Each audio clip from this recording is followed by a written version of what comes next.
미국엔 나스닥, 우리나라엔 코스닥이 있다면 뉴스쇼에는 뉴스닥이 있습니다. 화요일의 코너 뉴스쇼 증권시장 뉴스닥. 오늘도 세미래정책연구소 허성무 소장님 어서 오세요. 네, 안녕하세요. 바른정당 이준석 노원병 당협위원장 어서 오십시오. 네, 안녕하십니까. 이준석 위원장은 뭐 나이가 젊으시니까 도시에 쭉 사셨으니까 농사 안 져보셨을 테고. 그렇죠. 그렇죠. 네. 허성무 소장님은 좀 져보셨어요? 예, 저는 뭐 어릴 때 시골에서 살았기 때문에 농사를 많이 지었고 대학 다닐 때까지도 주말에 가면 농사를 많이 지었죠. 지금도 다시 호미질을 하라 그러면 잘하실 수 있겠어요? 뭐 아주 잘하지 못하지만 옛날에 하던 그 가락이 있기 때문에 하죠. 귀농학교 얘기 들으면서 많은 분들이 부럽다 이런 문자 좀 주고 계시는데 허 소장님 하여튼 나오시길 제가 좀 기다렸던 이유가 네네. 청와대 비서관 출신이시잖아요. 예. 언제 근무하셨죠? 청와대? 저는 뭐 노무현 정부 중후반기에 근무를 그렇죠. 했습니다. 그렇죠. 청와대 수석실 공간의 그 배치가 어떻게 돼 있어요? 뭐 수석실마다 조금씩 다르긴 하지만 그 수석실을 보좌하는 행정요원이 따로 하나 있고 예. 그다음에 행정관이 또 한 명 있고 예. 그다음에 이제 수석실 방이 있고 업무 공간이 그 옆에 회의실이 하나 있고 회의실이 있고. 대체로 이제 그렇게 꾸며져 있죠. 지금 도대체 이 문건들이 네네. 무슨 이거 고분에서 유물 발굴되듯이 네네. 하루 만에 막 1000건이 나오고 300건이 나오고 어떻게 이렇게 쏟아질 수가 있는 건가? 그 공간이 상상이 전 잘 안 돼서요. 이제 뭐 이렇게 행정관들 공간들이 따로 있는데 행정관들은 뭐 그냥 자기 책상 하나에 이렇게 주어져 있는 공간이 있고 자기 사무랑 같은 일종의 캐비넷이 있었는데 예. 참여정부 때는 그 위에다가 이제 이렇게 두 개 했어요. 책상 위에. 책상 위에다가. 예, 그렇게 했는데 이제 그렇게 하니까 이렇게 각 행정관들이 이렇게 고립된 모습으로 있게 되고 이러니까 예. 이명박 정부 때 그렇게 하지 말고 다 트고 파티션도 낮게 해서 얼굴이 보이게 하라. 이렇게 해서 제가 이명박 정부 때 청와대 업무차 한번 들어가 보니까 예.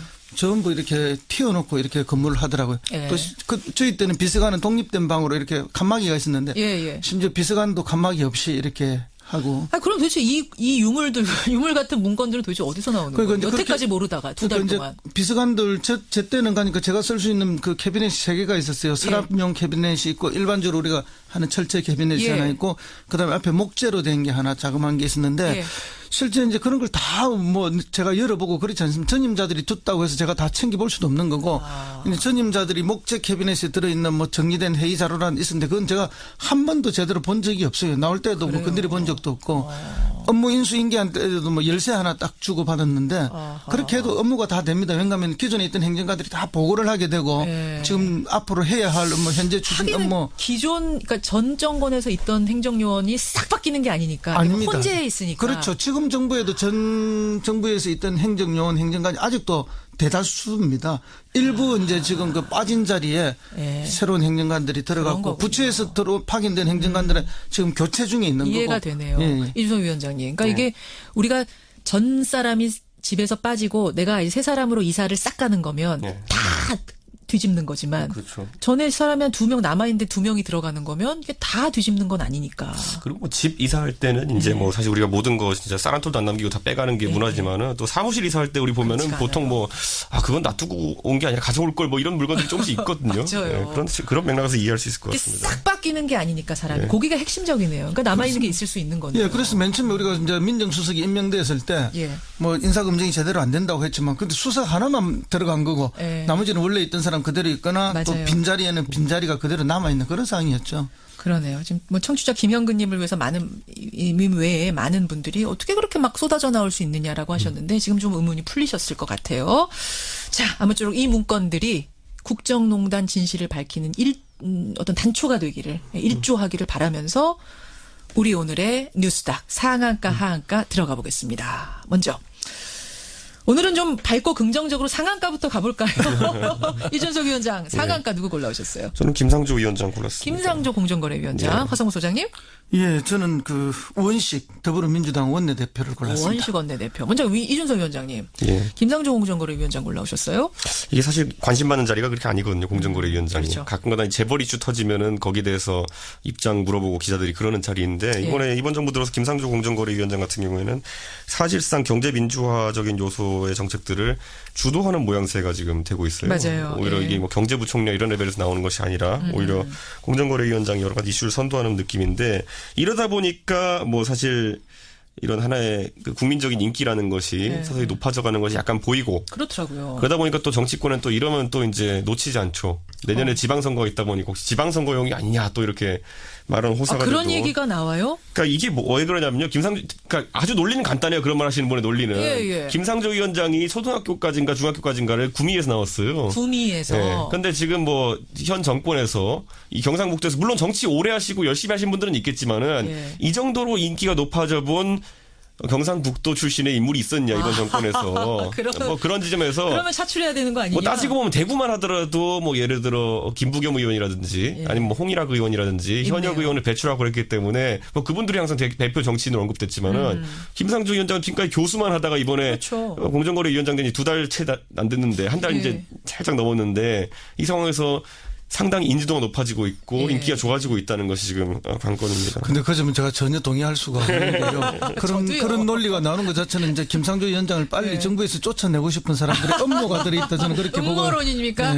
그런 면이 하나가 있고 그다음에 사실 뭐 태계 이항 선생이 경북지사로 나온다고 해서 지금 더불어민주당 후보로 나오면 되겠습니까? 대구에서 경북에서 그럴 만큼 지금 아직까지 강고하게 지역주의가 마지막으로 남아 있는 곳인데 이제 그런 이야기를 자꾸 하는 것 자체는 구미하면은 지금 박정희 우표 만드는 추진했던 그곳이잖아요. 뭐 저는 뭐 우표 추진하는 게 뭐 반드시 나쁘다 그런 이야기는 아닙니다. 왜냐하면 그렇게 하고 싶은 사람들도 있고 그게 뭐 우리가 받아줄 수도 있는데 그러면 대신에 나중에 김대중 대통령 100주년 때도 그분들이 역으로 받아줘야 되는 거예요. 그런데 그분들은 받아주지 않으면서 이건 하겠다 이렇게 되면은 그거는 이제 지나치게 이제 한쪽으로 편향되기 때문에 좀 문제라 생각하고요.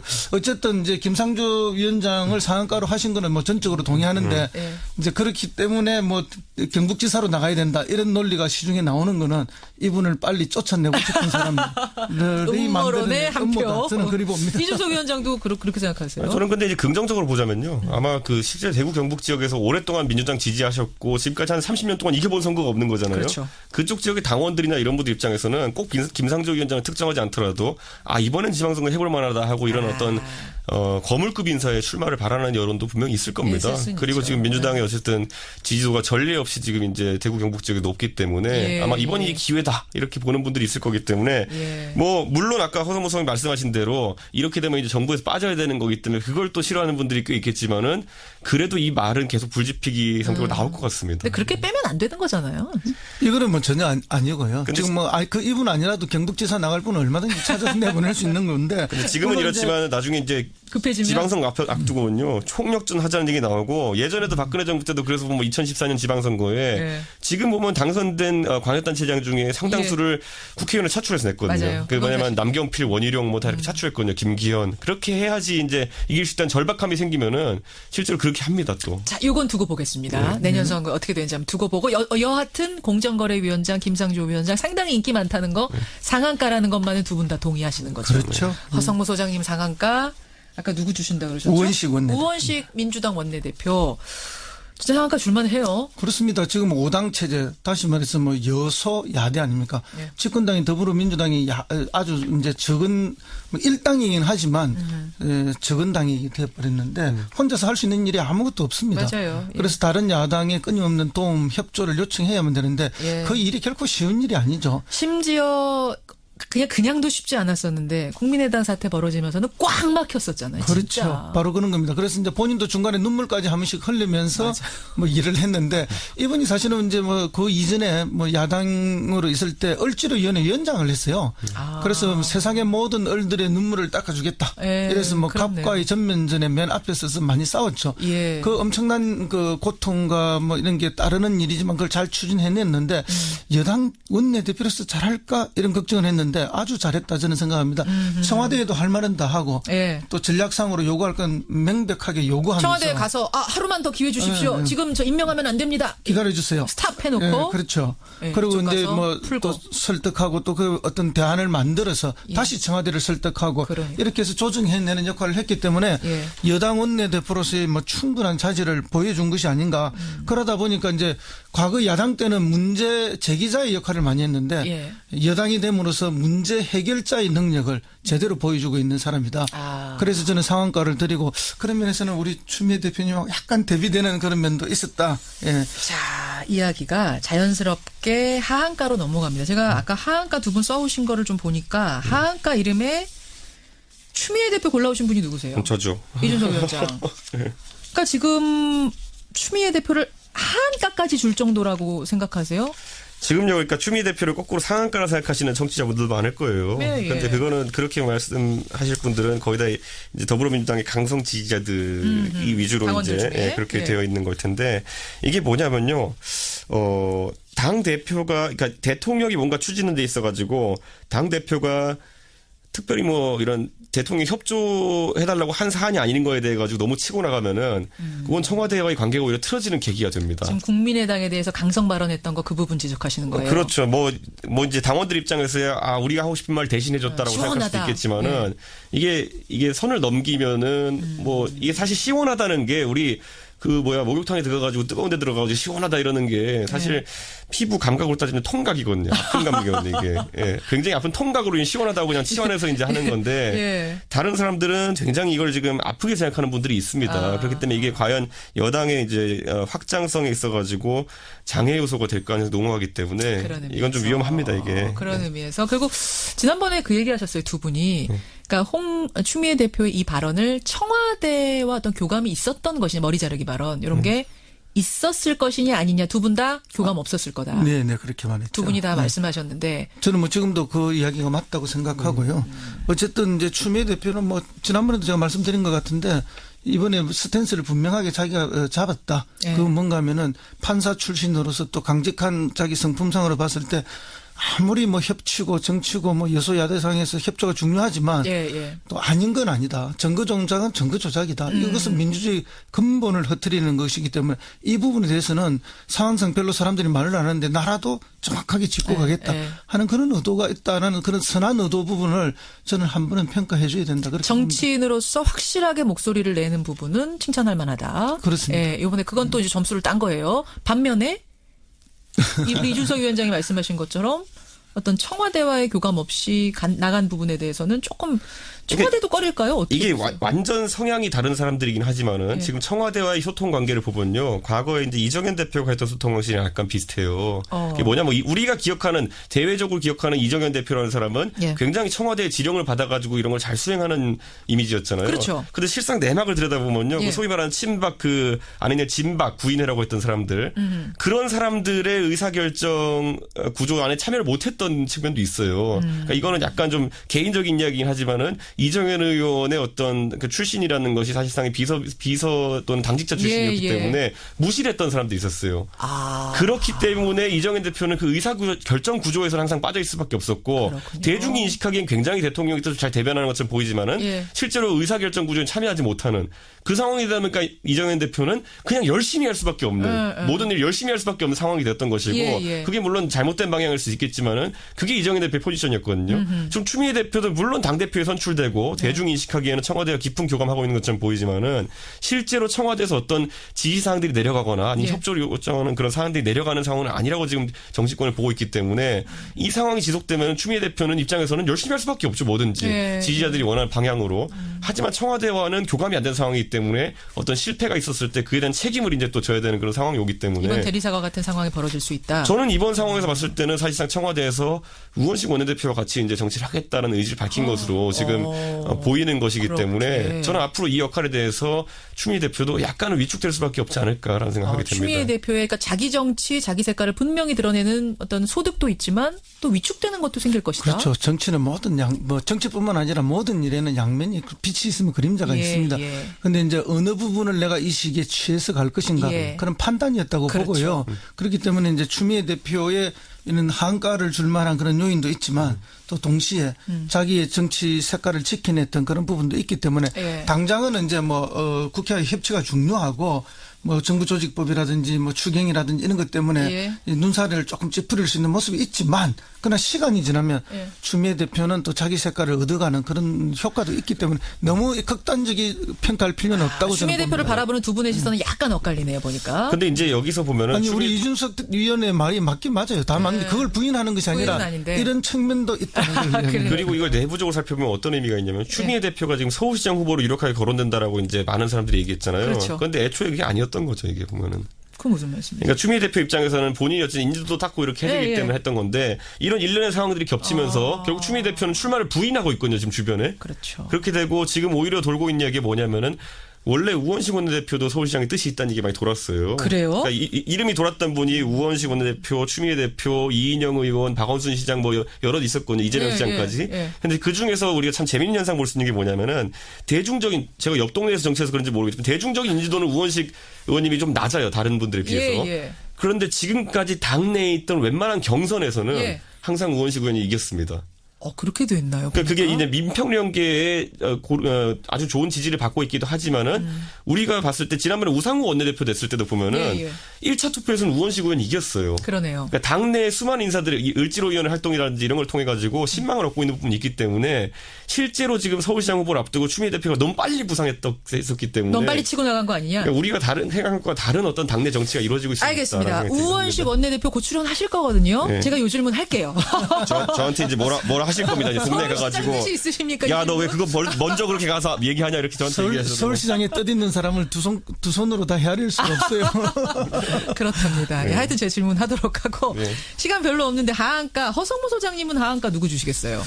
예, 저는 뭐 상한가를 드린 적도 있지만 오늘은 또 하한가를 홍준표 또 자유한국당 대표님께 드릴 또 하한가입니까 홍준표 대표? 왜요 이번엔? 이건 이 홍준표 대표 이미 허 소장님이 예정되려면 상장 폐지됐어야 될 것 같은데 이거 보니까 이게 지금 연말에 한번 하한가 누가 최고로 많이 했는지. 예, 뭐 이분이 뭐 대선 후보로 나올 거다 그리고 대선 후보가 될 거다 또 당 대표가 될 거다 모든 이야기를 제가 뭐 미리 다 말씀을 드렸는데 그대로 되어 오고 계시죠. 맞아요. 근데 이제 이분이 뭐 이번에 이제 대통령이 초청하는 그 순방 외교에 관한 설명 그 오찬에 지금 안 오겠다는 거 아닙니까? 그러니까 지금 5당 대표를 초대했는데 그렇죠. 이분은 나 안 가겠다. 공식 거절했습니다. 예, 근데 그 명분이 뭐 6년 전에 FTA 통과될 때 뭐 내한테 반대했는데 그 사과 안 해서 내가 못 간다. 이게 말이 되느냐? 그러니까 뭐냐면 이거예요, 여러분. FTA 우리가 협상했을 때 우리한테 매국노라고 했던 민주당 그들이 지금 봐라 트럼프가 재협상한다고 한 거 보면 우리가 그때 잘했단 얘기 아니냐. 내가 대통령 만나게 되면 그 얘기를 자연스럽게 해야 될 텐데 얼굴 붉히고 싶지 않아서 난 안 가겠다. 그게 말씀이 안 되는 게 그 전에 참여정부에서 협상안을 서로 이제 인정하는 거 만들었잖아요. 완료됐잖아요. 그걸 이제 비준하기 직전에 다시 한 번 더 개정한 건데 참여정부 때 만드는 것보다 조금 더 불리한 방식으로 그때 개정을 해서 비준됐던 거기 때문에 그것 때문에 반대했던 사람도 있고 아니면 FTA 자체를 반대했던 사람도 있고 다양한 반대가 있는 건데 이런 식의 논리를 대해서 이야기를 한다면은 100년 전 이야기를 하면서 밥 먹지 말자는 거하고 똑같은 이야기 아니에요. 그러니까 이 정치인의 태도가 아니라는 거죠. 그럼 왜 이 양반은 이렇게 하느냐. 자기가 주도하지 않는 부분에서는 나는 안 한다는 이야기예요. 자기 중심 아니 대통령 중심의 모임에 내가 왜 가느냐 이런 태도거든요. 그 행간엔 그게 깔려 있는 저는 거예요. 그렇게 봅니다. 그러면 자기가 중심이 되지 않으면 그 자리가 어떤 자리든 판을 깨버리고 거부해버리는 이런 방식은 자기는 있는 정치지만은 국민은 없는 정치이기 때문에 물론 이게 이제 개인적 성격이나 특성도 반영되어 있겠죠. 그래서 이런 정치는 옳지 않다. 그런 의미에서 제가 행간을 특히 말씀이 뭐 예를 들면 뭐 황새가 노는데 뱁새 노는데 안 간다는 그런 말을 했어요. 과거에도 또 이런 비슷한 말을 안 했습니까?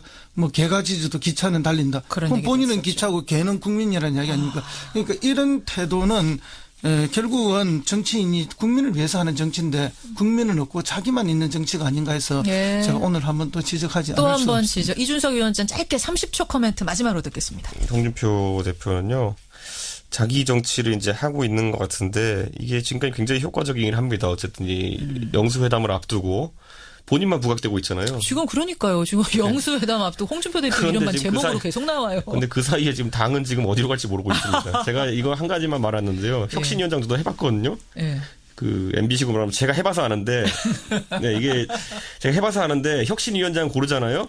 한 이틀 내로 보통 혁신위원 다 발표합니다. 그런데 지금 혁신위원 지금 일주일 넘게 발표 못 하고 있는 거는 장만 있고 위원이 없어요 지금. 그러니까 이게 뭐냐면은 아무도 혁신위원 알려고 한다는 거예요. 지금 자유한국당에서 손드는 사람이 없는 거예요. 그러니까 그거 보시고 지금 먼저 우리 집을 살펴보고 이제 다른 집을 이제 소집하는 공격하러 가야 되는데 예. 우리 집에 지금 아무도 없어요. 병사가 지금. 야, 갔다 올 때까지 병사 모아나 그러는데 병사가 안 모여요, 지금. 예. 아생 연어 살타인데 아생이 지금 안 되고 그러니까 지금 그러네요. 혁신위원회 빨리 명단을 보고 싶습니다. 제가 그럼 그것도 한번 다음 주에 이야기해 볼 테니까 다음 예. 주까지 나올지 모르겠지만은. 예, 새누리당이 아니라 뭡니까? 자유한국당 혁신위원도 안 나오는 상황. 저는 이틀 만에 모았습니다, 홍준표 대표님.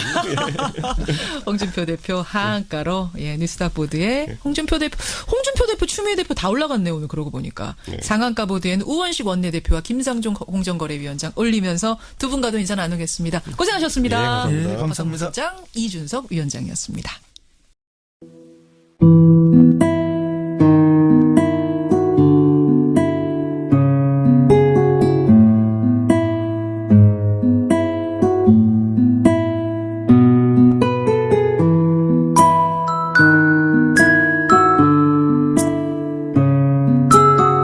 하고. 아, 그럼 도대체 이 유물 같은 문건들은 도대체 어디서 나오는 거예요? 그러니까 여태까지 모르다가 두 달 그러니까 동안. 이제 비서관들 제 때는 가니까 제가 쓸 수 있는 그 캐비넷이 3개가 있었어요. 서랍용 캐비넷이 있고 일반적으로 우리가 하는 철제 캐비넷이 예. 하나 있고 그다음에 앞에 목재로 된 게 하나 자그마한 게 있었는데 예.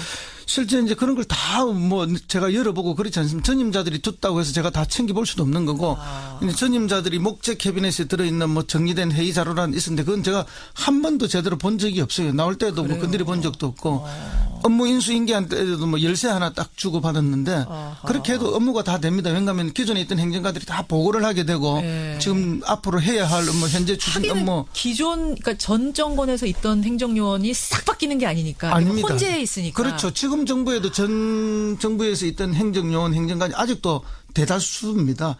일부 이제 지금 그 빠진 자리에 예. 새로운 행정관들이 그런 들어갔고 거군요. 부처에서 파견된 행정관들은 지금 교체 중에 있는 이해가 거고. 되네요. 예. 이준석 위원장님. 그러니까 이게 우리가 전망가부터 가볼까요? 이준석 위원장 상한가 누구 골라오셨어요? 저는 김상조 위원장 골랐습니다. 김상조 공정거래위원장, 화성호 소장님, 예, 저는 그 우원식 더불어민주당 원내대표를 골랐습니다. 원식 원내대표. 먼저 이준석 위원장님, 예. 김상조 공정거래위원장 골라오셨어요?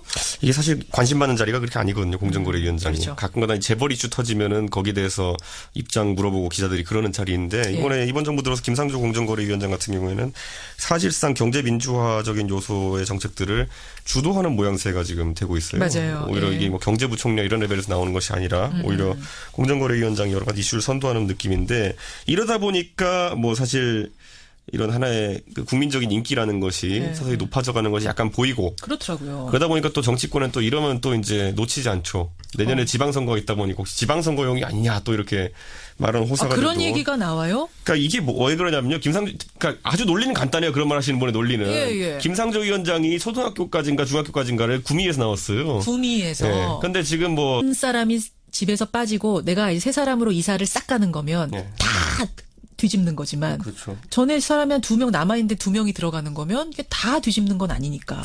그리고 뭐 집 이사할 때는 이제 뭐 사실 우리가 모든 거 진짜 쌀 한 톨도 안 남기고 다 빼가는 게 문화지만은 또 사무실 이사할 때 우리 보면은 그렇지가 보통 뭐 그건 놔두고 온 게 아니라 가져올 걸 뭐 이런 물건들이 조금씩 있거든요. 맞아요. 그런 맥락에서 이해할 수 있을 것 이게 같습니다. 싹 바뀌는 게 아니니까 사람이. 거기가 핵심적이네요. 그러니까 남아있는 게 있을 수 있는 거네요. 예, 그래서 맨 처음에 우리가 이제 민정수석이 임명됐을 때, 예. 뭐 인사검증이 제대로 안 된다고 했지만, 근데 수석 하나만 들어간 거고, 예. 나머지는 원래 있던 사람 그대로 있거나, 또 맞아요. 빈자리에는 빈자리가 그대로 남아있는 그런 상황이었죠. 그러네요. 지금 뭐 청취자 김현근님을 위해서 임 외에 많은 분들이 어떻게 그렇게 막 쏟아져 나올 수 있느냐라고 하셨는데 지금 좀 의문이 풀리셨을 것 같아요. 자, 아무쪼록 이 문건들이 국정농단 진실을 밝히는 어떤 단초가 되기를 일조하기를 바라면서 우리 오늘의 뉴스닥 상한가 하한가 들어가 보겠습니다. 먼저 오늘은 좀 밝고 긍정적으로 상한가엔 나스닥, 우리나라엔 코스닥이 있다면 뉴스쇼에는 뉴스닥이 있습니다. 화요일의 코너 뉴스쇼 증권시장 뉴스닥. 오늘도 세미래 정책연구소 허성무 소장님 어서 오세요. 네, 안녕하세요. 바른정당 이준석 노원병 당협위원장 어서 오십시오. 네, 안녕하십니까. 이준석 위원장은 뭐 나이가 젊으시니까 그 도시에 쭉 사셨으니까 농사 안 져보셨을 테고. 그렇죠. 그렇죠. 허성무 소장님은 좀 져보셨어요? 예, 저는 뭐 어릴 때 시골에서 살았기 때문에 농사를 많이 지었고, 대학 다닐 때까지도 주말에 가면 농사를 많이 지었죠. 지금도 다시 호미질을 하라 그러면 잘하실 수 있겠어요? 뭐 아주 잘하지 못하지만 옛날에 하던 그 가락이 있기 때문에 하죠.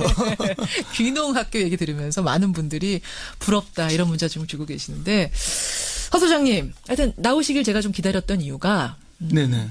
청와대 비서관 출신이시잖아요. 예, 예. 언제 근무하셨죠? 청와대? 저는 뭐 노무현 정부 중후반기에 근무를 그렇죠. 했습니다. 그렇죠. 청와대 수석실 공간의 그 배치가 어떻게 돼 있어요? 뭐 수석실마다 조금씩 다르긴 하지만 그 수석실을 보좌하는 행정요원이 따로 하나 있고 예, 예. 그다음에 수석 행정관이 또 한 명 있고 예. 그다음에 이제 수석실 방이 있고 업무 공간이 그 옆에 회의실이 하나 있고 회의실이 있고. 대체로 이제 그렇게 꾸며져 있죠.